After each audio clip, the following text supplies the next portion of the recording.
Well, what a difference a day makes. Welcome to the weather update. It's July 7th, 2020, around 7:30 p.m. And temperatures are a lot cooler today. 75 at Farmingdale right now, and the high was only, let's see what the highs got up to. I think the 79. Yeah, it was it.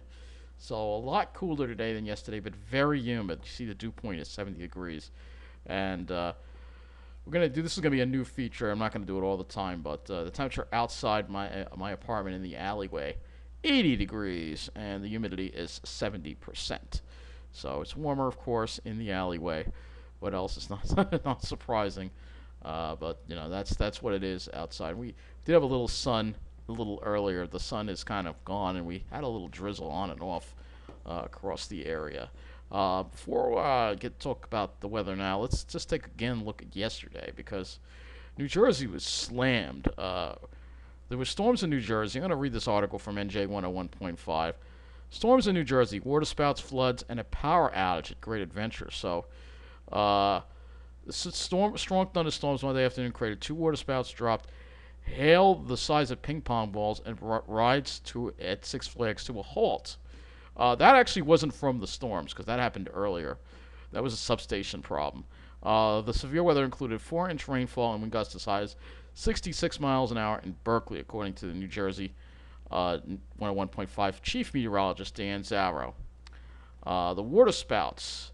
There were waterspouts that formed several hours apart off Stone Harbor, according to the press of Atlantic City. So here's a video of it, of the waterspout. Let's see if we can get this to play here.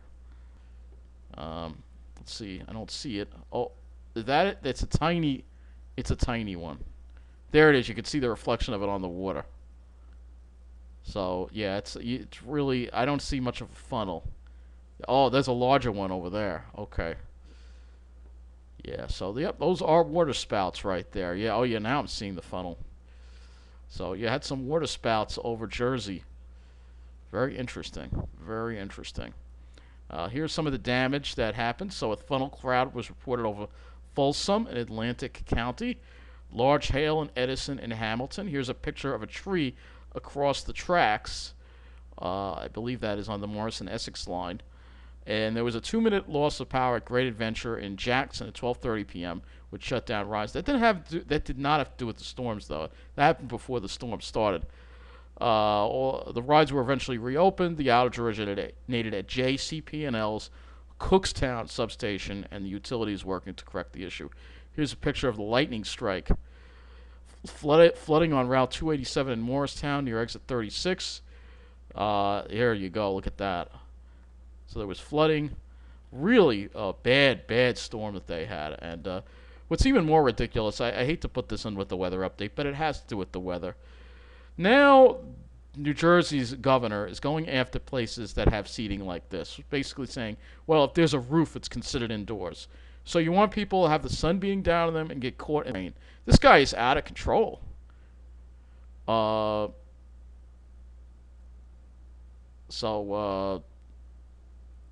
Forced to close a covered area. So, people. This is outdoors. I mean, come on already. I mean, you want people to sit in the thunderstorm? So this is what I mean. With Governor Murphy, he's out of control, and people just need to start defying his antics. Again, this is a weather update, but it has to do with the weather, because when you have people outside in weather situations like heat and humidity, you're risking heat stroke, heat-related illnesses, and you're also, with the severe weather, you're also risking people. It's only a matter of time before lightning strikes one of these things. And, yeah. The problem I have with this is if people are sitting under here in a thunderstorm, if lightning strikes this, there could be a lot of people struck and a lot of people die. And that's what's going to happen. And I'd like to see what Phil Murphy has to say about that. So it is a weather-related thing. It really is a weather-related thing. But let's see. Cookstown, New Jersey. Let's look up where that substation was. Look up where it is. We're going to try to get to the maps here if we can. If it'll let us. Maybe it won't. Maybe the computer will just freeze on me. Alright, here we go. I'll show you where it is. It's in Hanover Township in Burlington County. And I'll show you where the substation is, so you get an idea of what happened. Cookstown, it fed all the way from here. That's insane. All right, the substation. Let's see. I don't remember where it was. I spotted it. Now I can't find. Oh, here it is. Yeah, right. It's over here. Somewhere over here. I knew it was over here somewhere. There was a substation. Where are you? You know, it's annoying when you look for something on the map and then all of a sudden you can't find it. Wait, here it is. Yeah, this is where it is. So this is the substation that had a problem right here. This one, JCP&L. You know, this was before the storms hit, but you know their substations always seem to have issues. You know, and you know, it isn't the first time I experienced one firsthand when I was sitting and having dinner. I think last year, the power just went out for no freaking reason and came back a couple minutes later. So yeah, that's the substation that had a problem right there. Doesn't look like the best looking substation to me, but all right, whatever. Let's get back with the current weather now. So let's load these temperatures. See, temperatures mainly in the mid 70s. Let's take a look at the high temperature today. Get the high temperatures.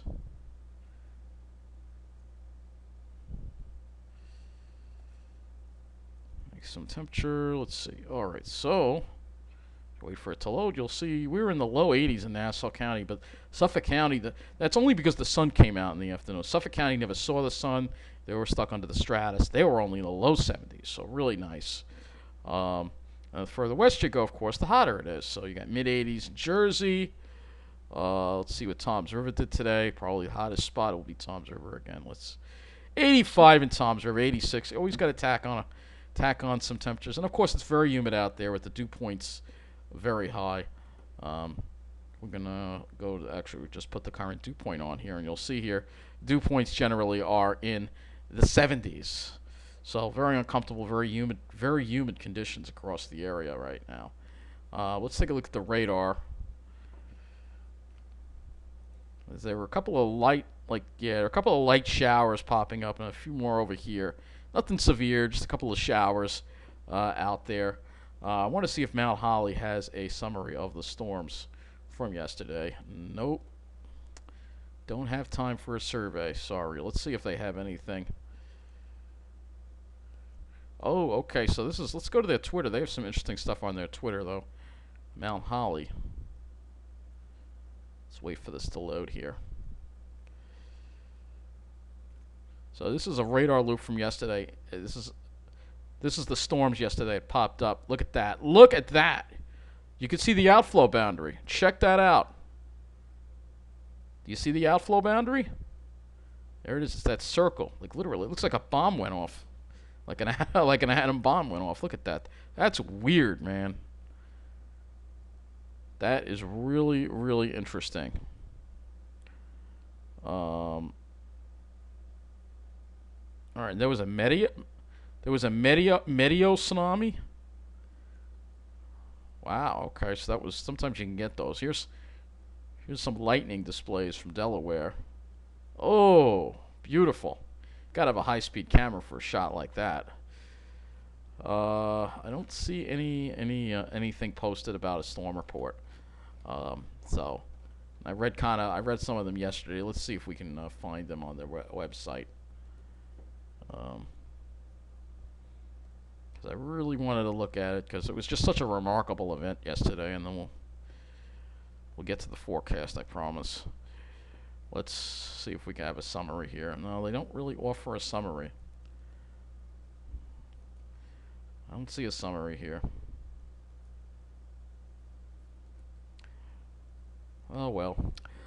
Let's get on with it.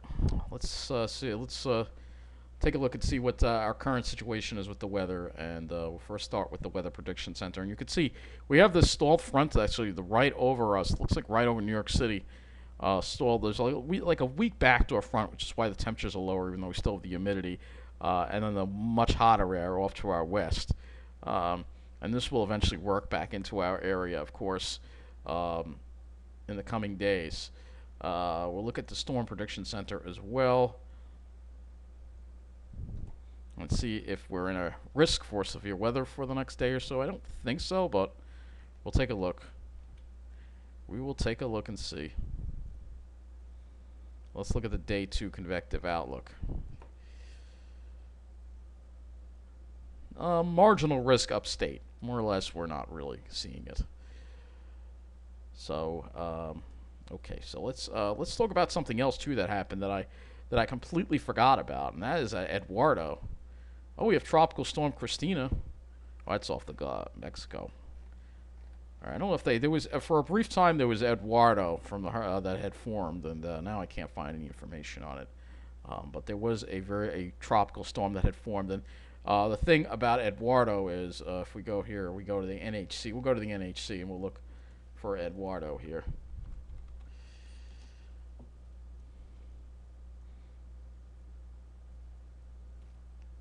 Let's see if I don't know if there are if I can get the information on it, but it set a record for the earliest named E-storm, I believe.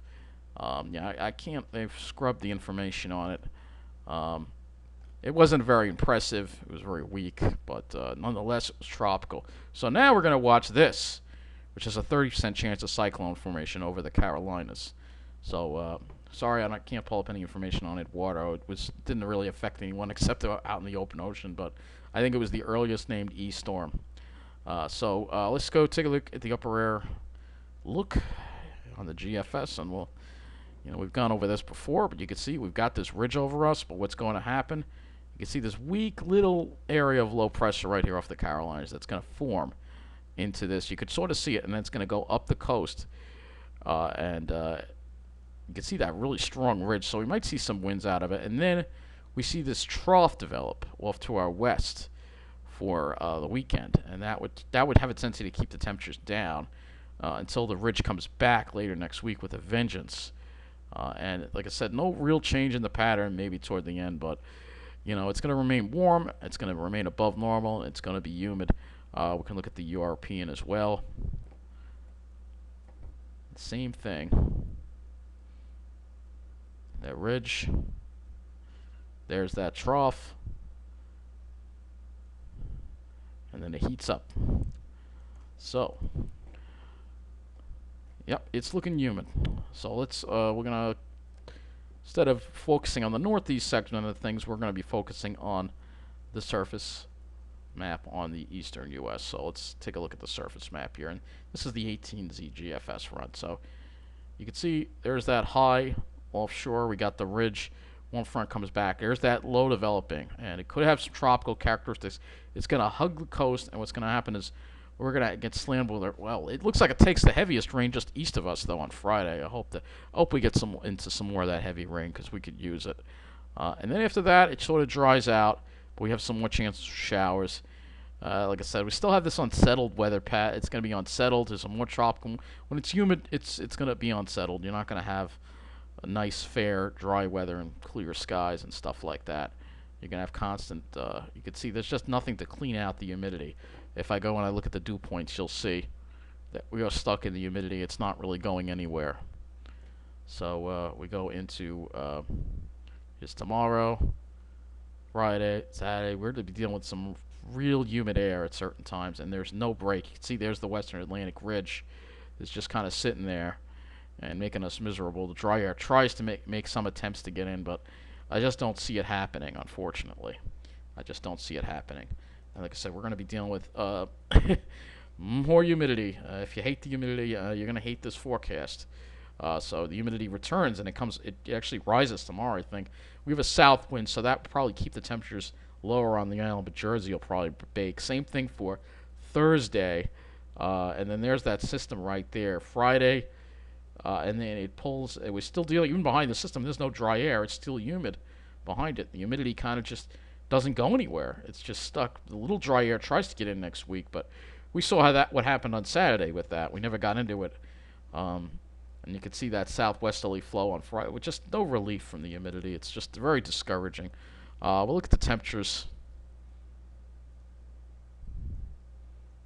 So here's the GFS for Wednesday tomorrow. It will be hotter, probably still mid to upper 80s on the island. In Jersey and the city, you're going to be 90 or above, and it's going to stay warm at night. Obviously, not going much below the low 70s. A little hotter on Thursday. Temperatures in the upper 80s, maybe close to 90 in the North Shore, probably 90s in New Jersey. Friday we are a little cooler because we have that system around, so the sun won't come out. But then look at that. Saturday we heat back up again. Could be 90s again on the island, and in New Jersey as well. And another repeat on Sunday. Could be hitting 90. And then after that, next week just looks hot. More heat next week right throughout. Look at this. Every day could be 90. It's going to be a brutal week next week. It's going to be horrible. That ridge is just going to be there, and it's going to sit there and make us absolutely miserable. It's not what I wanted to see in the summer. We could have really done without it, especially this year. But, due to climate change, you just can't seem to get those nice summer days anymore. You'll have to head over to Flagstaff if you want to enjoy sunshine and low humidity. We'll look at the cloud forecast. It's not going to be great skies tomorrow. You're going to have clouds around. Not going to be nice blue skies. I'll be shocked if we see any of that. With this pattern, it's really hard to really get any blue skies. So let me go to the NAM, and we'll take a look at our next chance for precipitation. We'll start off first with the 12-kilometer NAM. So you can see most of it's off to the north and the west that the showers and thunderstorms could develop, but some of them could affect our area, perhaps into the late afternoon, early evening. Thursday's drier, and then here's that system and it has a completely different look to it. So we'll have to see if we get that soaking rain, or it's just going to be more of a showery thing. We'll have to see. Let's take a look at the HRRR as well. So we'll look at that one. We have only 18 hours of the HRRR, so let me see. We'll just have to use the 18Z because, again, this model just doesn't go that far out. So here is the HRRR for tomorrow, and you can see some cells developing to our north and west. But I'm thinking the sea breeze would probably weaken them. And then there's that system, that other system there down there. I can look at the ICON model if we want to go look at another model that goes a little further out with that system. And it kind of takes it a little more east now, but because it's more east, this thing may be out over the open water and pick up some energy. And that is the last thing I want to talk about, because I almost did forget once again to bring up the water temperatures offshore. They're very warm.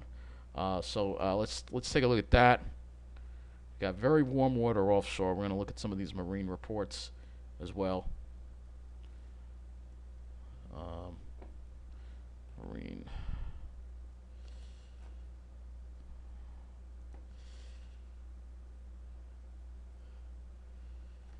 Okay, let's get a summary. You'll see what I mean with these water temperatures. So we don't have a whole lot of them here.